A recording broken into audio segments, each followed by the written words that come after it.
Je suis né dans la ville d'Aubagne, sous le garlaban couronné de chèvres, au temps des derniers chevriers. Il n'en faut pas plus pour reconnaître le sujet de cette chronique consacrée à Marcel Pagnol, bien sûr. Peut-être aurez-vous aussi reconnu la voix de Vincent Fernandel, lisant Pagnol. À l'occasion du 50e anniversaire de sa disparition, l'association AD2C a réuni son petit-fils, Nicolas Pagnol, celui de Fernandel, Vincent Fernandel, et l'auteur de Marcel Pagnol, Un autre regard, Karine Anne, doctorante en lettres, licenciée en psychologie et en histoire de l'art. Elle lui a consacré plusieurs années de sa vie, et pour une raison particulièrement simple. Probablement la conscience du fait que derrière cette apparente simplicité se cachait beaucoup de choses, une richesse incroyable.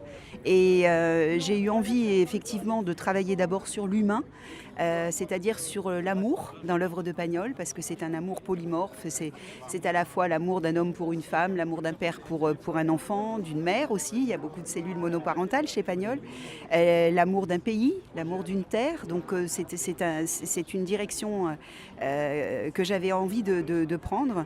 Et ensuite analyser effectivement cet humour et cette poésie, puisque chez Pagnol, il y a effectivement cette alternance entre un humour qui nous fait du bien, qui nous rassure d'une certaine manière, et cette poésie qui nous touche et qui nous bouleverse. Donc il y a ce va-et-vient permanent entre ces deux formes d'écriture.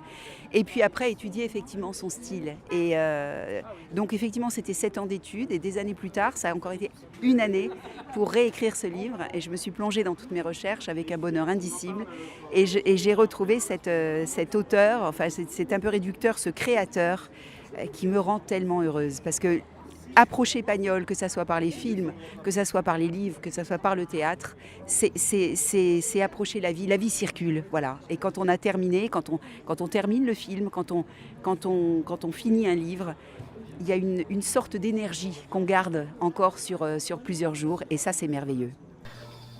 Dans ce livre, on apprend tout ou presque sur l'auteur qui a très rapidement été adapté dans une quinzaine de pays. Son style, son travail d'épure colossal qu'elle n'hésite pas à qualifier de magnifique. Des manuscrits éblouissants sur le fond comme sur la forme, explique-t-elle, parlant notamment de son travail en patte-doigt lors de la conférence proposée à l'Espace des Libertés d'Aubagne pour parler de sa façon de relater un même épisode plusieurs fois avec un sujet narratif différent et finalement n'en choisir qu'un.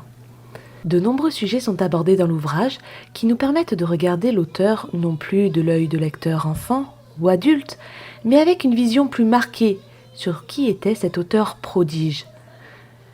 Son respect et son admiration pour les femmes, leur courage et leur clairvoyance, cette image idéalisée de la mère est largement abordée, tout comme son rapport à la religion, son parfait dosage entre humour et sentiment, mais aussi son parcours vertigineux. Il est sur tous les fronts, travaillant sans relâche, sans jamais prétendre au moins d'effort, explique l'auteur, qui rappelle que celui qui parle couramment la langue de Shakespeare, Goethe, Virgile et Homère, admirant Molière et Racine, se veut Edmond Rostand. Il mettra plusieurs années à être Marcel Pagnol, écrit-elle. Pour son petit-fils... Ce qu'il y a de très beau dans le livre, et très bien, ce que j'aime dans le livre de Karine Anne et dans son travail, bon, Karine, ça fait peut-être 15 ou 20 ans que nous nous connaissons, c'est qu'elle a enfin écrit le livre qui manquait autour de Marcel Pagnol, c'est-à-dire un livre sérieux, un livre d'analyse sur son style. Non, Marcel Pagnol n'est pas un auteur provençal. Il est né en Provence, mais il n'écrit pas en provençal. Il écrit en langue française. Il est à l'Académie de Paris. Il n'est pas à l'Académie de Marseille, à l'Académie française, je veux dire. Il y a des ressorts psychologiques, effectivement, que je pense elle a su trouver. C'est un très beau voyage dans son œuvre, dans ses thématiques, dans sa façon d'écrire. Souvent, quand on voit les manuscrits de Marcel, ils sont très peu raturés. Ce qui ne veut pas dire qu'il ne raturait pas. Mais s'il n'y avait plus de 10 ratures sur un manuscrit, il le jetait, il le recopier, comme s'il avait déjà compris que ces manuscrits seraient étudiés plus tard, en tout cas qu'ils représenteraient quelque chose, vous laissez quelque chose de propre. On peut toutefois se demander pourquoi Marcel Pagnol continue d'attirer les foules tant de temps après. Pourquoi ces films sont toujours diffusés ? Pourquoi de génération en génération, nous nous transmettons ce patrimoine avec un plaisir non dissimulé le jour où nos enfants ont enfin l'âge De rire, bien sûr, devant ce Rému s'énervant lors de la célèbre partie de cartes qu'il s'est d'ailleurs battu pour maintenir, alors que Marcel Pagnol ne souhaitait pas la faire jouer à ses comédiens. La réponse est largement développée dans le livre, mais puisque nous avons eu la chance d'avoir interviewé son auteur, autant lui laisser la parole. Plus encore que son cœur, c'est-à-dire qu'il évoque l'éternel humain, et c'est en cela qu'il est intemporel et universel. C'est tous les continents, c'est tous les âges, c'est tous les siècles. L'amour, c'est partout, même si les manifestations peuvent en être différentes, parce qu'il y a des codes évidemment dans les cultures particulières, le ressenti est le même. Donc on peut s'aimer à travers les âges, on peut s'aimer à travers le temps, on peut s'aimer à travers les continents. Et c'est ça qui est merveilleux chez Pagnol, c'est pour ça qu'il est traduit dans 32 langues. Il nous parle de nous. Et ce n'est pas Nicolas Pagnol qui dira le contraire, lui qui veille avec tant de bienveillance sur ce patrimoine. Il était d'autant plus ravi de cette soirée mémorable. On n'arrêtera jamais de parler de Marcel Pagnol parce qu'il fait partie de la famille de tous les Provençaux, parce qu'il nous prend par la main à chaque fois quand il nous raconte ses histoires, parce que c'est un auteur qui nous fait du bien. C'est Jean-Charles Taquella qui disait lorsqu'on sort d'un film de Marcel Pagnol, on se sent bien et parfois même on se sent meilleur. Alors je ne veux pas dire qu'on est allé au confessionnal, non. Mais Marcel, c'est un auteur qui nous fait du bien, c'est un auteur qu'on a plaisir à lire. Il nous parle de belles choses, parfois de choses dures, mais toujours avec beaucoup de tendresse, beaucoup d'amitié. Donc je suis très heureux d'être aujourd'hui à Aubagne pour parler de mon grand-père avec mes amis Karine Anne et Vincent Fernandel. Il y aura du sérieux avec Karine Anne. Je pense beaucoup de tendresse avec moi, j'ai l'impression que je parle de mon grand-père avec beaucoup de tendresse, en tout cas j'en nourris beaucoup pour lui, pour son souvenir, et puis un petit peu de folie avec Vincent, qui a dû hériter ça de son grand-père et de son père, je crois. Il est un petit peu fou, mais très sympathique. La soirée s'est poursuivie sur le même ton, avec un comptage des points hilarant. L'amitié qu'unit Nicolas et Vincent a égayé ce moment. On pourrait croire que ce n'est que faux semblant, ou par tradition, mais qui a la chance de les avoir vus réunis quelques minutes comprendra vite qu'il n'en est rien. Vincent le confirme aisément. Et vous savez, ce qu'il y a de très joli, c'est que notre rencontre avec Nicolas, c'est d'abord faite entre Nicolas et Vincent, sans tenir compte forcément des patronymes et de la célébrité des grands-pères. Alors naturellement, il y a toujours un souvenir qui est là, des aïeux, des ancêtres, mais je crois profondément que les valeurs, aussi l'humour et la vision de la vie qui nous unissent avec Nicolas, auraient créé le même lien si nos grands-pères avaient été anonymes. Il se trouve qu'il y a quand même une dimension de sortilège qui fait que on a quand même l'impression avec Nicolas d'être finalement d'une même famille qui se retrouve et de se réadapter, même de se réadopter entre nous. Sauf qu'aujourd'hui, Fernandel et Pagnol n'étant plus, avec Nicolas, nous vivons une relation au présent. Au présent, dans lequel s'invite naturellement, non pas le souvenir, mais la vivacité des ancêtres. Parce que ce que nous faisons avec Nicolas, et nous faisons beaucoup de choses ensemble, et ce pendant encore les 3 ans à venir, ce que nous faisons, ce n'est pas du passéisme, c'est garder la tradition vivante. Voilà, c'est ça avant tout. Car la tradition, jusqu'à preuve du contraire, n'est pas morte, n'est pas forcément nostalgique, quoique c'est beau la nostalgie, ni même mélancolique. La tradition, elle est vivante. Voilà, la tradition se transmet au présent. Mais cette tradition qui les réunit professionnellement les a surtout unis amicalement, surenchérit Nicolas. Non, c'est vrai que nous nous sommes rencontrés pour des raisons professionnelles, mais très vite ça a débordé sur une amitié très simple.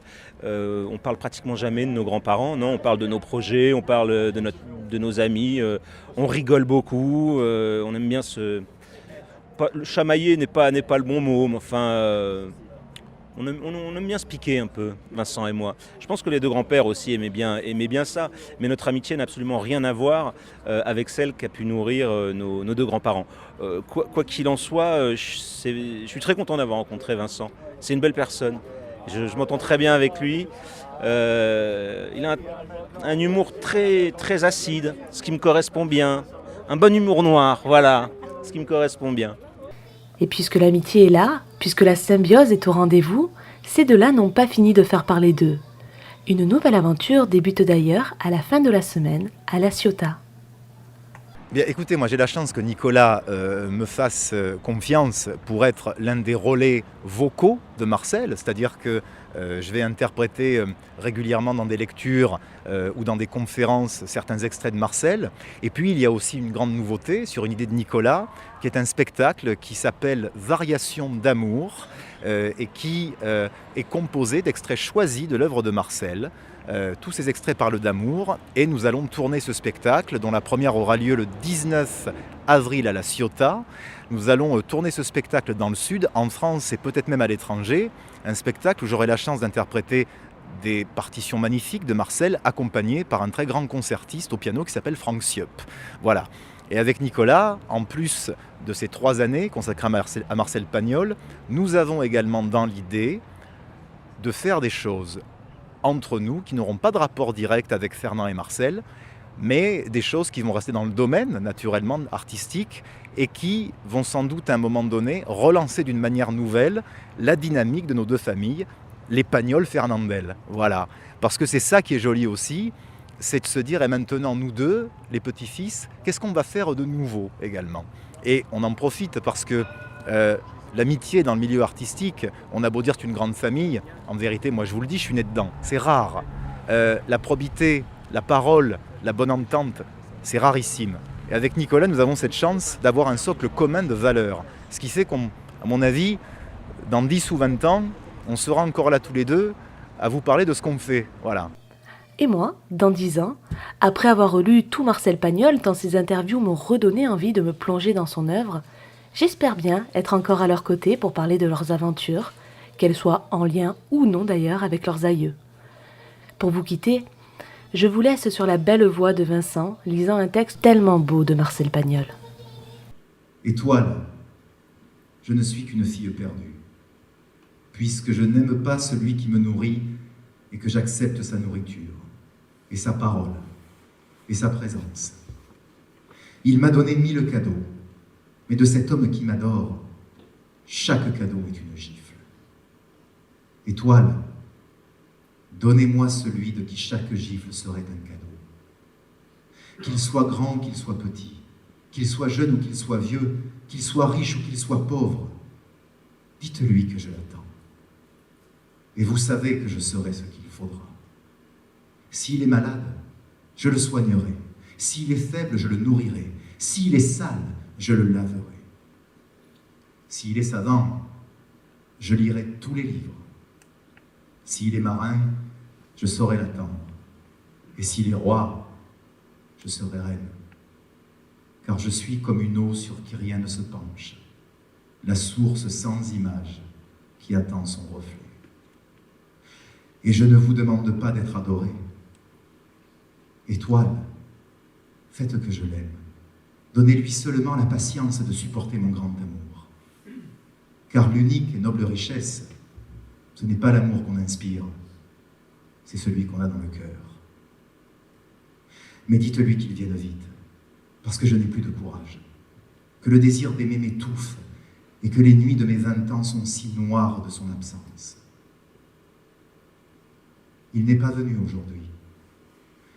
Portez-lui ce soir le message et faites qu'il vienne demain. Voilà ma prière aux étoiles. Elles ne m'ont pas répondu. Et vous, je vous en veux de tout l'amour que vous avez pour moi. Au moins vous savez la douleur d'aimer. Moi, je ne sais pas.